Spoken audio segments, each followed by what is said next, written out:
ආයුබෝවන් සුබ දවසක්. දැප්පුරබානා 360 YouTube නාලිකාවේ තවත් දැනුම සපිරි වීඩියෝකට ඔබ සාදරයෙන් පිළිගන්නවා. කැලණිවැලි දුම්රිය මාර්ගය අවිස්සාවේල්ලේ සිට රත්නපුර දක්වා දීර්ඝ කර ගැනීමට ජනතාව හඬාවදි කරනු ලැබුවේ අදක ඊයක ඉඳන් නෙමෙයි. එය වසර කීපයක සිට ආණ්ඩු කීපයකින් කරන ලද ඉල්ලීමක්. මේ පිළිබඳව පැවති ආණ්ඩු ඇතැම් අවස්ථාවල සුබවාදී අදහස් පළ කළද බොහෝ විට දක්නට ලැබුණේ මන්දගාමී ස්වභාවයක්. ඔවුන්ට කැලණිවැලි දුම්රිය මාර්ගය දීර්ඝ කරනවට වඩා වැදගත් වූයේ අධිවේගී මාර්ගය රත්නපුර දක්වා දීර්ඝ කර ගැනීමයි.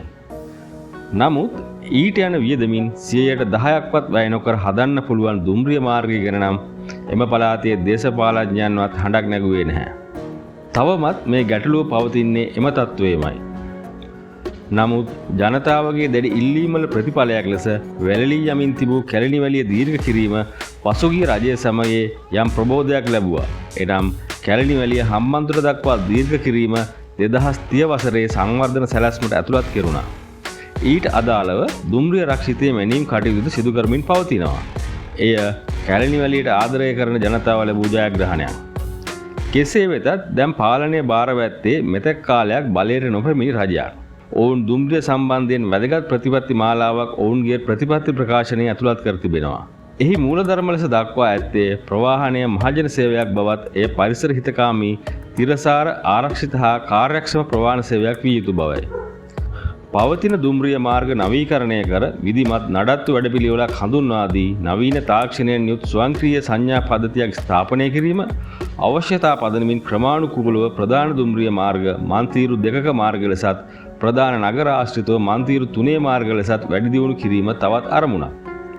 ප්‍රමුඛතා පදනමින් ක්‍රමානුකූලව දැනට දුම්රිය මාර්ග ජාලය මගින් ආවරණය නොවන ප්‍රදේශ දක්වා දුම්රිය මාර්ග දීර්ඝ කර සෑම ප්‍රධාන නගරයකටම දුම්රිය සේවා සැපයීම ඔවුන්ගේ තවත් බලාපොරොත්තුවක්.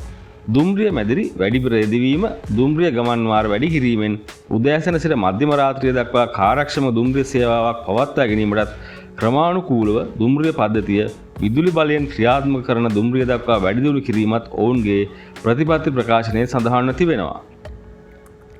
නිෂ්පාදන අමුද්‍රව්‍යද, පාරිභෝගික භාණ්ඩ මෙන්ම ගොවි සහ දීවර නිෂ්පාදනයන්ද ආරක්ෂාකාරීව ප්‍රවාහනය සඳහා දුම්රිය සේවය කාර්යක්ෂම ලෙස භාවිතා කිරීම තවත් අරමුණක්. මගී ජනතාව භාවිතා කරන පුද්ගලික වාහන නවතා තැබීම සඳහා දුම්රිය පොළ ආසන්නයේ නැවතුම් පහසුකම් සෑදීමත්, තදාසන්න ප්‍රදේශවල පොදු ප්‍රවාහනය ශක්තිමත් කිරීම සඳහා මොනෝරේල් හා ලයිට් රේල්වේ වැනි ප්‍රවාහන මාධ්‍යයන් දුම්රිය හා දුම්රිය සේවා වැඩි දියුණු කිරීමේ යෝජනාවන්ට ප්‍රමුඛතාවය දෙමින් ක්‍රමානුකූලව හඳුන්වා දෙන බවත් ඔවුන් පවසනවා. මේ ජාතික ජනබලවේගයේ රජයේ දුම්රිය සම්බන්ධයෙන් ගන්නා බවට පොරොන්දු වී ඇති ප්‍රතිපත්ති. මෙම ප්‍රතිපත්ති ක්‍රියාත්මක කරනවාද යන්න රටේ ජනතාව අවධානයෙන් බලා සිටිනවා. රටේ බහුතරයක් ජනතාවගේ ජනප්‍රිය පොදු ප්‍රවාහන සේවයක් වන දුම්රිය සේවය දියුණු කරන්නේ නම් එය රටක දියුණුවට විශාල පිටිවහලක්.